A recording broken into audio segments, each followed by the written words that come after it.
Welcome to the Stoned Heen View, a podcast series which interviews a range of sport club representatives and leading professional sport club personnel during the COVID-19 shutdown period. We find out what these people are doing during the current health crisis with some of our most popular winter sports seasons postponed. I'm Mark Heenan, and today I'm joined by my co-host, Mark Stone. Now, Stoney, a little bit of a special one for you here. You know this person and he's well known in the AFL circles. We're not going to mention his name just yet, but you've had a close association with him and had a lot to do with his upbringing in AFL and getting him to play AFL and also VFL football. Always wanted to interview this man and ask him a series of questions about his footy career and his journey so far. And I'm sure this guest tonight, this afternoon, will give some insight into the world of AFL football. Absolutely. And today's guest was drafted to the Fremantle Dockers Football Club with the AFL club's first selection in the 2010 rookie draft. He played a total of 141 AFL games and played 126 games for Fremantle between 2010 and 2016. He won 2 Ross Glendinning medals at the Dockers against arch rivals, the Eagles, during their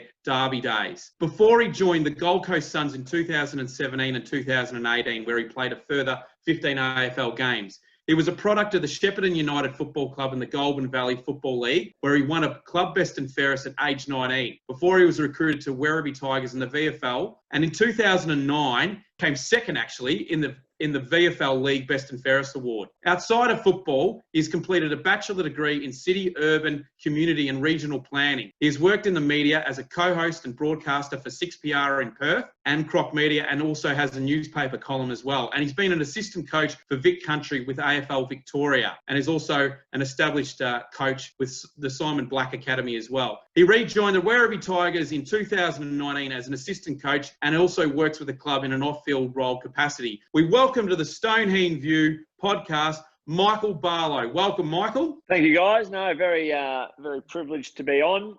Now, Mark, we've got 2 adjustments to my intro. A 3-time Ross Glendinning medalist. What was the other one? No, there was another one there, which very slight. Derby. It's a Western Derby, not a derby over there, mate. So they're just 2 slight adjustments. But I won 3 Ross Glendinning medals. But in all honesty, I think I deserved 0 on each of those occasions. There were certainly better players on the ground than myself. I love someone with a bit of personality about that, because we do spend a bit of time on those intros, and it's great that you've come back at me there. So I don't mind that. That's all good. That's all good feedback. We love a bit of feedback, but we tried to do a bit of research on you, and we tried to get as much as what we could in a short amount of time. I reviewed a game on the weekend, Port Adelaide versus Richmond, and I was saying that how are Port Adelaide going to assess Scott Lysette, bringing him back into the team with Peter Laddams going so well. They'd already done it. Lysette was playing. So we all make mistakes, and me more so than anyone else. All good. I hope you've forgiven me for that, but that's okay. When it comes to your situation, when it comes to AFL and your playing days, obviously you wrapped up with the Gold Coast, but just take me into this year, because essentially we were going to have you on our podcast 2 weeks ago to coincide with what we thought was going to be the start of the revised VFL season, right? Talk to me about when you found out about the decision, not only to can the season in terms of the season wasn't going to be on, they were going to have the revised season to start on August 1, but also can you talk to me about the situation with regards to your off-field role capacity, not just as an assistant and midfield coach at Werribee, but what you're doing at the moment, and also when you found out about the situation around the VFL and the season being shortened and then stopped. Yeah, it was all a bit. It's been a challenging year, clearly, for everyone, whatever walk of life you're involved in. And the football world, it's such a unique world, especially that semi-professional level. We're all driven that level more so, by the younger players, by the opportunity to get drafted, and that middle tier player that's been there a while to play the highest level that they can and be involved. And I've always had a great admiration for players like that. Like we talk about Michael Sotomarco and Tom Gribble, Nick Coughlin, guys that could easily go play suburban football and earn 2-3 times as much for less commitment. So we've got a really highly motivated group. which made the challenge a little bit easier when we were trying to maintain connection and prepare for a compromised season. Unfortunately, that restart date got put out. We got some momentum back with training. Choco did a really good job, leading the charge with the connection and maintaining everyone's involvement with the program. The dietitian came in, Byron Manning, and ran a 30-day challenge during isolation, which maintained that daily connection. So there was a lot of innovation around that space. Then we got back to training, and it was the elephant in the room eventually, I think, when the numbers started to creep up and local leagues started to call it quits. The AFL clubs are very, very rapid, I suppose, in withdrawing their connection to the competition. So the elephant in the room was, how much more legs did it have? Casey Scorpions were in a hot spot, Coburg, and then it was a lot of deflation around when the season was cancelled. From my point of view, not to play is disappointing, but it's more so for those younger players that are right on the cusp of an opportunity on the AFL at AFL level. Jack Henderson, Darcy Bennett, Louis Pinnock, Bjorn Mallowell, those type of guys. Mick, just take us back, because I'm always curious about players' upbringing and where they've come from. And you had Assumption College, where you had Ray Carroll as a coach, and then you went to Ross Lyon and Simon Atkins, obviously, when you first got to Werribee. A whole lot of coaches across the board. And one thing Simon Atkins said to me about Michael Barlow was Michael Barlow could get a kick in a car park. And when you went from the VFL, or when you went from Shep United to VFL to AFL, what was the strengths of character of your abilities to be able to adjust from any level of football, not coming through the normal pathway, but to play AFL football? What were the adjustments you had to make the grade? Yeah, I think, Stoney, from my point of view, even from local footy, but even further back to that, my year 12 at Assumption, you mentioned played under Ray Carroll and played first 18 footy pretty much only in year 12. Year 11, I was in and out of the first 18, but only when I did play one full game. It was Ray Carroll had a very interesting tactic where he'd pick his 18. It was very old school. Pick his 18, 4 blokes on the bench. If you're on the bench, you're pretty much part of the crowd because you're not going on. So I played the games I did play at first 18 level in year 11, you got maybe 5 minutes. And I remember I did play one full game and got a lot of the ball. And they did take stats. So people were kind of like raising their eyebrows. Like, oh, she had 30 possessions and, that's pretty good. But by the end of the year, I was out of the side, just, in that there was more depth in the position. Year 12, I just came out and did what I knew what to do, and find the ball and get lots of the ball. And that carried me the whole way through my career, from local footy to then the transition to VFL.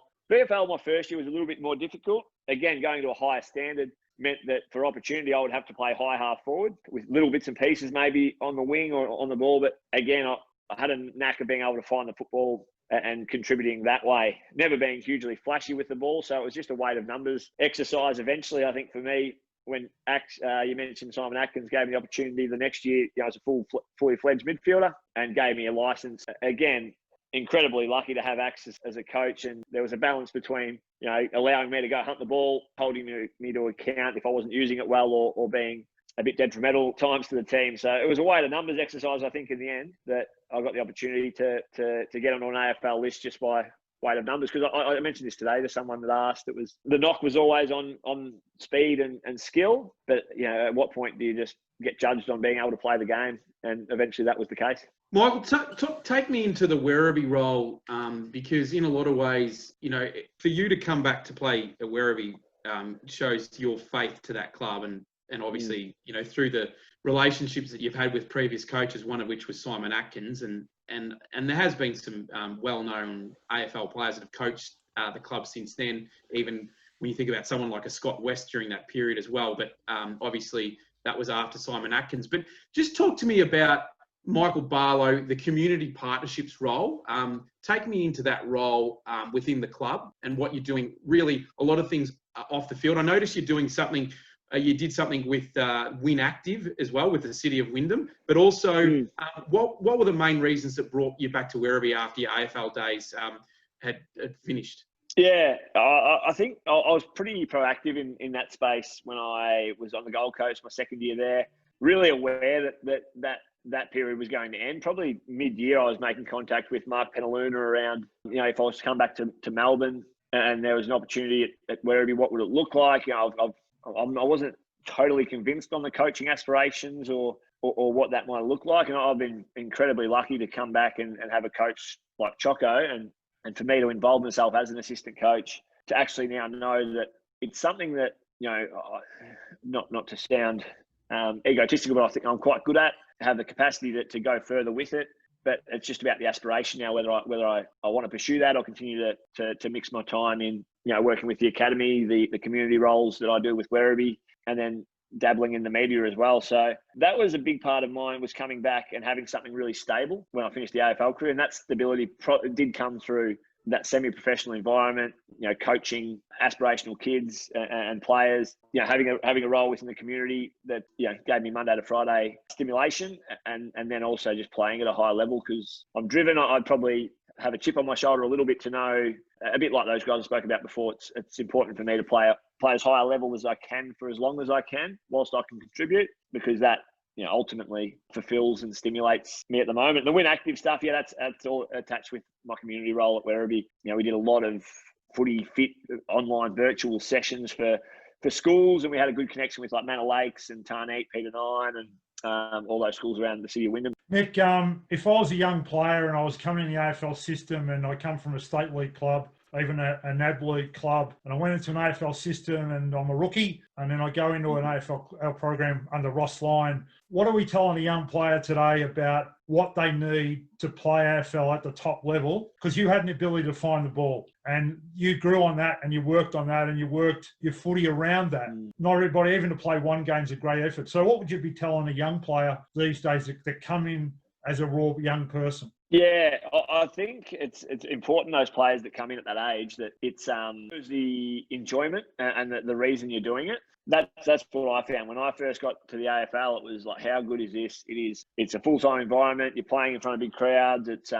You're playing against unbelievable players. You're playing with unbelievable players. Just to enjoy it, you see a lot come in. Maybe I could have been better in this space towards the back end of my career, assisting some of these players. They come in and they can become overwhelmed with it and the expectation of it. So how do you find the balance of you're 18 years old, or you're 19 years old, 20 years old, and do what you love doing? And I think we're seeing a bit more of that probably the last couple of years, with players coming into the system, just being given a bit of a license and a bit of, I suppose, the opportunity to present their personalities out as footballers. So the examples I'd use are Caleb Sarong at Fremantle. Clearly, we've seen Matt Rowell come in, and even as little a thing as tucking in your jumper, he's done it forever. A lot of players might come into the AFL and have done that forever, and for whatever reason, peer pressure or fear of the external view, would untuck it. But the credit to these kids, the coaches nowadays, again, is a bit of empowerment. Go out, be yourself, and the results will follow. And the longer your career goes, then it's about harnessing a bit of that and adapting and turning them into really sustained long-term professionals. Michael, when we talk about your AFL career, I mean, obviously there's the stint with Fremantle and the Gold Coast. And it's interesting, just looking at your stats, is that I noticed that both Mark Stone and I are sort of, we're in the Geelong region now, but I noticed that both times you played your last games for Fremantle and the Gold Coast, you actually played against Geelong. And the last game you played against Geelong, you had 35 possessions for the Gold Coast, and then that inevitably was your last game. What was your emotion around post that period? I mean, like, there was the draft on around that period, of whether it was the rookie draft, you come out of your days at the Gold Coast, you probably knew in some ways the talks and knowing how diplomatic it was to work with sort of the coaches and all that. But, there's not many players that would go around that have their last game where they pick up 35 possessions, no matter what age they are, and they don't get picked up the next season. Yeah, I think, again, probably the game was shifting to that, versatility of position. The last year at the Gold Coast, I essentially played as a winger. I'd always cut my teeth as an inside midfielder, and there were a few different ones that were coming through at that stage at the Gold Coast, and such is life, I suppose, in that scenario. What I've found and what I would have liked to have done a bit better was be fully aware, and I think I'm trying to implement this element into my life now. Is I've got some really close friends still playing AFL that might be on the last legs of their career, and it's very hard when you're in that space to think, okay, maybe a 20% chance to get a contract next year, 80% not to. So, and my circumstance was probably 5 and 95. So, but you still find a way in your head and subconsciously to think, no, I'm going to concentrate on that 5%. Whereas you should, be shifting a bit of focus to what does that 95% look like. So it's hard to cop. I said before, I felt like I could have played AFL last year and contributed, but when do you fall off the hill and are completely null and void? I'm really comfortable with where my life is now. At the time, it's really hard to cop. You mentioned I played the last game for Freo against Geelong as well. And did just after half time did a gruesome shoulder injury, and that was a really emotional night because I went off. I was in a similar circumstance. Freo were going no good. Ross had a long-term contract, and rightfully, wrongfully, however you look at it, they're going to make some changes, and I was out of contract and injured by the end of it, and battered up, and had some career mortality there with a really significant shoulder injury. So that was probably harder at the time because it was getting taken away from me by not being willing and by not being physically able to do it. Because I got some news after that injury that that could be an injury where I can't move my arm fully for 2 years, and luckily it kind of came good. It didn't come. A fair bit of work went into making it come good, but again, the anxiety around your career mortality is pretty significant. Mick, two-part question for me. When you went to the AFL, what did you have to add to your game to become a good AFL player, consistent AFL player? And I think I know the answer to this question. Who was the best player you played with and the hardest opponent you had in your career? Yeah, I think when I was a bit like my answer to Mark's question before around coming into the AFL and just being able to be involved in a full-time environment. That sounds like a pretty simplistic answer, but for someone that had worked my way up from local footy, eye-opener to VFL, then another eye-opener to the AFL, I was in a good position to maximise my opportunity there.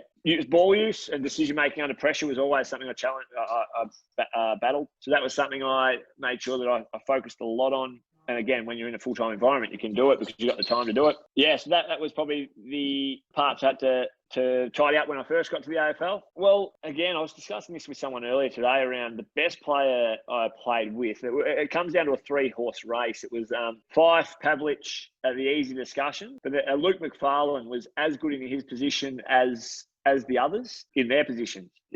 Unfortunately or fortunately, whichever way you look at it and whichever way you gauge the lens on AFL football, defenders don't get the credit that they sometimes deserve. So Luke McFarlane is right in that discussion. And I'm going to be very, very diplomatic here and not answer it because Pav, Fife, McFarlane, all are pretty bloody good players and deserve to be in the discussion. I think the longer Fifey's career goes, if he's not already in front of Pav, I'd think another 3 to 4 years at the level he's playing, it gives him a fair bit of separation. And the hardest, Mick? Hardest, I got tagged by Brett Kirk in my 10th game. So that was, pretty hard for someone that, used to just was allowed to run around and play pretty freely. And first time I'd kind of been tagged. I got tagged by Cameron Ling, but hurt my rib that game. So it felt like I was a bit underdone. And then Brett Kirk just would not give you an inch. And his organisation around the stoppage and really highlights the career he got out of himself and becomes a premiership captain and a very successful person ongoing. So he was my hardest opponent. But in terms of absolute brilliance out in the field, Gary Ablett I played a little bit with him on the Gold Coast, but noticed against him, he was first class in some of those games. Played against him. So Gary, for pure ability. Michael, when we come to think of your role and what you're doing now, there's the element of, I suppose, the football coaching side. There's the partnerships role, maybe doing a bit of admin at Werribee, and then there's also the media side. If we look at this year and what essentially this podcast is about what sports people are doing during COVID-19. So when you look at that, you've had probably a bit more time to think about, hey, Michael Barlow, the person, what do I want to do? Do you, whilst you might dabbling in a few of those elements with what you're doing with your football, do you look at those three now and think, well, for the future seasons, I'm going to be a coach. That's going to be my pathway. And what are the other things you've been doing in COVID? We like to find out about what people are doing, whether it's gardening, working on the car, a few house chores, or doing some stair running, or what is that you want to do? Yeah, it's a good question, and a question I still don't know the answer to. I suppose when I finished the AFL career, it was coaching or media or a mixture of the two. Give myself, I referred to it as the 2-year plan. So a 2-year plan to my girlfriend. I made sure she was aware that there's a 2-year plan here, and it's going to be a bit weird because I might be doing stuff till 10 o'clock on a Sunday night for radio, or I might be out to Werribee until a certain time of night coaching, or if an opportunity pops up to do a special comments on a weekend, I'm going to go do it. So there's some compromise and some sacrifice along the way with that 2-year plan. And I've decided that 2-year plan probably turns now into a 4-year plan. So we'll just add another 2 years to it. And again, I probably enjoyed the coaching side and find the coaching side, as aspirational as anything at the moment. I still, hold out some interest, some strong interest in the media space. With the current climate and the current environment, it's limited, and who knows what it'll look like going forward. But to upskill myself during the COVID space in that area, and I've probably been a bit of a pain in the ass around home, is to once a week make sure that I turn the volume on mute and commentate a game, do a game play by play, just while sitting on the couch, and upskill myself in that area. I did a game last year for 6PR. I did Adelaide versus West Coast in Adelaide and loved it. And I went pretty well. Again, it's a fickle industry, so I'm still waiting for others to fall over before getting more opportunity. But it's a space I'm staying kind of active in whilst I've got a bit of time at home to do and see what comes of it. Because again, it's good fun. It's bloody good fun, and it's hard. So I think it's underestimated how hard it can be to call for radio, because you're the eyes of the listener. So that's a bit about my time in lockdown and what I'm looking to do over the next 2 years. And I'll probably have the same answer in 2 years then, with not knowing what's going on beyond the next 2 years. As I look at my girlfriend over in the corner, who's a bit dishevelled by that answer, but she's so good to me. So it's good. Mick, one last one for me. I've always been curious about your nickname. Now, when I got to Werribee, when you come to Werribee, they started calling you Bender. I'm going, I never asked anybody why they call you Bender. Now, you can tell people now on the Stoned Heen View why your nickname is Bender. Yeah, it's because if you look up YouTube highlights and goals that I've kicked, I kicked the Bender bananas from the pocket a couple of times. Prelim final, I kicked one. And then Adelaide, in the famous Fife v Dangerfield game, I kicked one from the pocket. Fife v Dangerfield, 40 possessions each on the night. 3 votes, 2 votes in the Brownlow. Who got the 1 vote, Stoney, do you think? Michael Barlow. Yeah, correct. So, no, I gave myself that nickname when I was about 19, and I was young and dumb, and went up to Shepparton one weekend, and yeah, I was a university student, so got on the beers on the Friday night, and then the Saturday was the grand final. So beers on the Saturday, beers on the Sunday, GB grand final, and came back to Melbourne on the Monday, a bit worse for wear, and I think it might have been a uni night or something. So again, it's a bit juvenile and what I was carried a long way though, and it's nothing sinister apart from being young and probably having the wrong people around Werribee at the time that were aware that I gave myself that fleeting nickname that would only last, hopefully 1 week, but it lasted a bit longer. Now, Michael, we have a little bit of banter towards the end of the program, and one of the things I found out about Mark Stone when we interviewed Mark Penaluna in episode 4 of the Stoned Heen View, there was a time where Mark Stone decided to go to Tasmania, and he had a half an hour chat with Mark Penaluna, and he drove 2.5 hours just to get there. And he thought he was a bit crazy, but it was about the passion. I'm going to swing back to you here, Michael Barlow, and tell me a bit about Stoney Mark Stone. When you went back to when you got recruited from Shepparton United, how did that conversation go with our fellow co-host Mark Stone? And tell me, who's been the biggest influence on your AFL career? Stoney, it just annoyed you. The first person that ever showed any interest in my my football career outside of my parents was this guy called Mark Stone, who kept ringing me up and wanting me to play at Werribee. And eventually it's probably like putting someone out of their misery and be like, I don't know what this guy's going to do if you don't say yes to this. So I do remember when I got down to Werribee, it happened all pretty quickly. Had one night there, I knew a few of the players, and Mark Penaluna put the contract in front of me. And, the contract was, I don't mind saying it, I think it was $200 a game. And I might have got $1,000 to sign on, and that $1,000 was used to pay some bills or whatever it was along your university life. Now, thank you for joining us on the program, Michael. Really appreciate your time. You've given a great insight into you as a football person, an AFL player, someone that works in the community, which is really important to you, and the coaching side and also the media side. So we want to thank you for coming on the Stoned Heen View podcast. We know you're doing some great things with Werribee and how you're getting out in the community space and making yourself available to many different community partners in your region. So thanks for coming on. Thank you, Mark and Mark. No, very much a pleasure, and good to be on and enjoying what you're doing.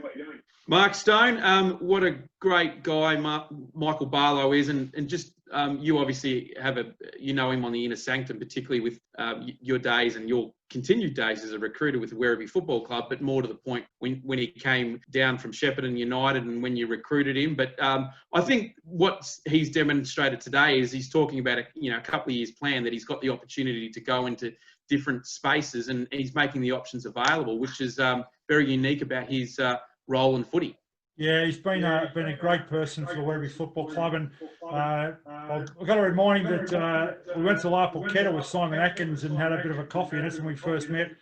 And Michael had a few clubs chasing, but he's been a really genuine person and been a great person for the footy club. And let's hope he can stay on a few more years and contribute to another flag for the Tigers, and that'd be a great thing. Well, you can check us out on the Stoned Heen View. We are available on Apple Podcasts, Podbean, and also Spotify. So thanks for joining us on the Stoned Heen View. Mark Stone's got the YouTube channel going. We're also on Facebook and Instagram if you type in the Stoned Heen View. And we've had a terrific couple of weeks with the Stoned Heen View. We've had Gary Hocking, Tiffany Cherry, and Michael Barlow. I called it the Super 3. It's been fantastic to have the services of those three people that have come on our podcast. So we really appreciate their time, and we'll be back next week when we have a new sponsor on board for episode 20 of the Stoned Heen View. So we look forward to seeing you then. Thank you.